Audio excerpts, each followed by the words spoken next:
Sir, ಈಗ ತುಂಬ ಬೆಳಗ್ಗೆಯಿಂದ ಆಲ್ಮೋಸ್ಟ್ ಕ್ವಶನ್ಸ್ಗಳನ್ನು ಕೇಳಿರ್ತೀರ. ನಾನು ಡೈರೆಕ್ಟ್ ಪಾಯಿಂಟಿಗೆ ಬಂದುಬಿಡ್ತೀನಿ ಆ್ಯಕ್ಚುಲಿ.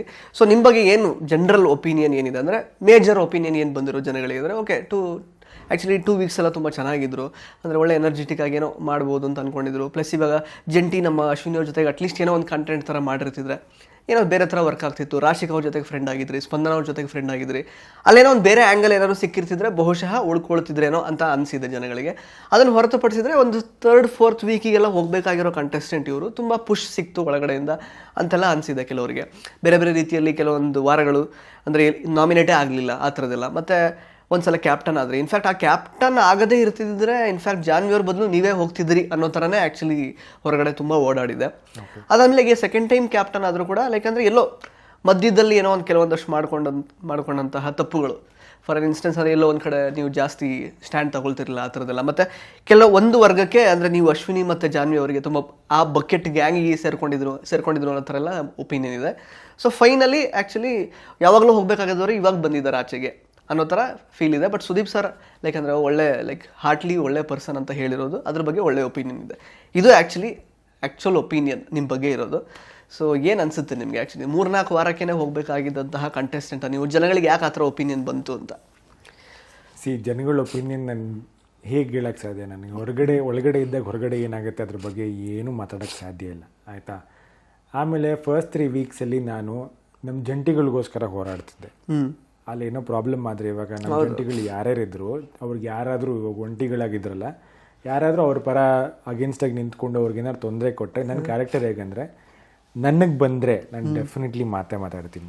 ಯಾರಾದ್ರಾಗಲಿ ನಂಗೆ ಇರಿಟೇಟ್ ಆಗಿದ್ರು ಪರವಾಗಿಲ್ಲ, ಕೋಪ ಮಾಡಿಕೊಂಡ್ರೆ ನನಗೆ ತಪ್ಪಂದ್ರೆ ತಪ್ಪದು, ಮಾತಾಡ್ತೀನಿ. ಅಲ್ಲೂ ಕೂಡ ಯಾರೋ ನನಗೆ ಪರ್ಸ್ನಲ್ ಅಟ್ಯಾಕ್ ಮಾಡಲಿಲ್ಲ, ಜಂಟಿಗಳಿಗೆ ಯಾರೋ ಮಾಡಿದ್ರು. ನಾನು ಆ ಥರ ಯಾವ ಸಿಚುವೇಶನ್ ಇದ್ದೆ ಅಂತಂದರೆ, ಜಂಟಿಗಳೆಲ್ಲ ನಮ್ಮವರು, ನಾನು ಒಬ್ಬ ಜಂಟಿ ಅಂದರೆ ನನ್ನ ಟೀಮು ಯಾರಿಗೆ ಏನೇ ಆದರೂ ನಾನು ಹೋಗಿ ಮಾತಾಡಲೇಬೇಕು ಅಂತಿತ್ತು. ಆ ಪಾಯಿಂಟಲ್ಲಿ ಅಷ್ಟೊಂದು ಜಗಳಗಳಾಗಿದ್ದು, ಜಾನ್ವಿ ಅವ್ರ ಜೊತೆ ಅದೇನು ಎದೊಬ್ಸ್ಕೊಂಬರ್ತೀಯ ಅದು ಎಷ್ಟೊಂದು ಕಿತ್ತಾಟ ಆಯಿತು. ಅದು ನನ್ನಿಂದಲ್ಲ, ನಮ್ಮ ಟೀಮ್ಗೋಸ್ಕರ ಆಗಿದ್ದು. ಅದಾದ್ಮೇಲೆ ಏನಾಗ್ತಿತ್ತು ಸಿಚುವೇಶನ್ ಅಂದರೆ, ಒಂಟಿಗಳಾದಮೇಲೆ ಯಾರೂ ನಮ್ಮ ಜೊತೆ ಜಗಳಕ್ಕೆ ಇಳಿತಾ ಇರಲಿಲ್ಲ.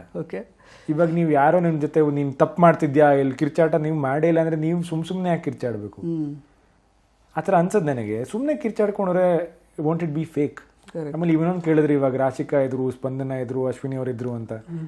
ನಾನು ಅಲ್ಲಿ ಹೋಗಿದ್ದು ನಾನಾಗಿರೋಕ್ಕೆ, ಟು ಬಿ ಆನೆಸ್ಟ್. ಅಲ್ಲಿ ಹೋಗ್ಬಿಟ್ಟು ನಾನು ಫೇಕಾಗಿ ಒಂದು ರಿಲೇಷನ್ಶಿಪ್ ಮಾಡೋದಾಗಲಿ, ಫೇಕಾಗಿ ಒಂದು ಲವ್ ಡ್ರಾಮಾ ಕ್ರಿಯೇಟ್ ಮಾಡೋದಾಗಲಿ, ಜನಕ್ಕೆ I want to be authentic bro. ಇವಾಗ ಅವ್ರು ಅದನ್ನು ನೋಡ್ತಾರೆ ಅಂತಂದರೆ let them come to my movies. ನನ್ನ ಮೂವಿಲಿ I do a very romantic role, ಬನ್ನಿ ಅಲ್ಲಿ ನೋಡಿ. ಬಿಗ್ ಬಾಸ್ ಮನೇಲಿ ಒಂದು ಫೇಕ್ ಆಗಿರೋದಕ್ಕೆ ನನಗೆ ಇಷ್ಟ ಆಗಲಿಲ್ಲ. ಇವಾಗ ನಾನು ಫೇಕ್ ಅದಕ್ಕೋಸ್ಕರನೇ ನಾನು ಸ್ಪಂದನ ಜೊತೆ ಹಿಂದೆ ಹೋಗಿ ಮಾಡಿ ನನಗೆ ಸರಿ ಅನ್ಸಲ್ಲ ಅದು. ಸೊ ಆ ಆ್ಯಂಗಲ್ ನಾನು ಯೋಚನೆ ಮಾಡಲಿಲ್ಲ. ಇವಾಗ ನೋಡಿ ಅದ್ರ ಬಗ್ಗೆ ಹೇಳ್ತೀವಿ. ಇವಾಗ ಧನುಷ್ ಜೊತೆ ನಾನು ಮಾಡು ಸೇಮ್ ಪ್ರೀತಿ ಇದೆ, ಬಟ್ ಅದು ಯಾಕೆ ಕಾಣಲ್ಲ? ಅದು ಫ್ರೆಂಡ್ಶಿಪ್ ತಾನೆ. That's also good way.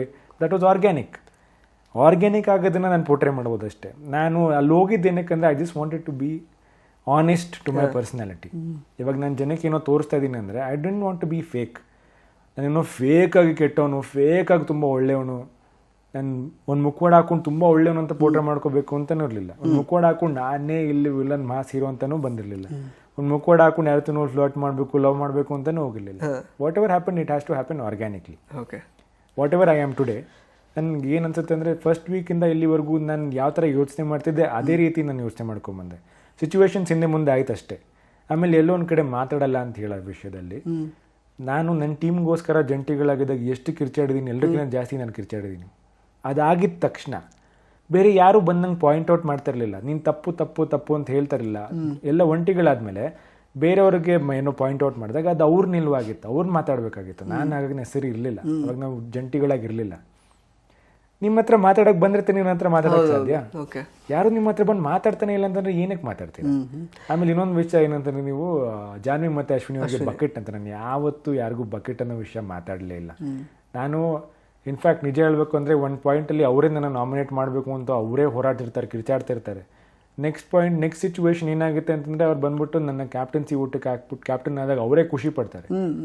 ಅದೇ ನನ್ನ ಬಕೆಟ್ ಎಲ್ಲಿ ಬಂತು ಗೊತ್ತಿಲ್ಲ. ಇನ್ಫ್ಯಾಕ್ಟ್ ಅವ್ರ ಬಕೆಟ್ ಅಂತ ಹೇಳ್ತಾರೆ. ಇಲ್ಲಿ ಏನಾಗಿದೆ ಅಂದರೆ, ಪ್ರತಿ ವಾರ ಒಂದೊಂದು ಸಿಚುವೇಶನ್ ಚೇಂಜ್ ಆಗ್ತಾ ಹೋಗುತ್ತೆ.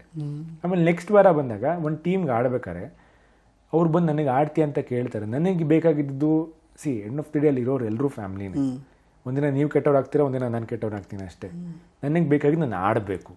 ಯಾಕಂದ್ರೆ that's my strength, I want to play. Interesting ಮತ್ತು ಇನ್ಫಾರ್ಮೇಟಿವ್ ವಿಡಿಯೋಗಳನ್ನ ಮಿಸ್ ಮಾಡ್ಕೋಬೇಡಿ. ಈಗಲೇ ಸಬ್ಸ್ಕ್ರೈಬ್ ಮಾಡಿ.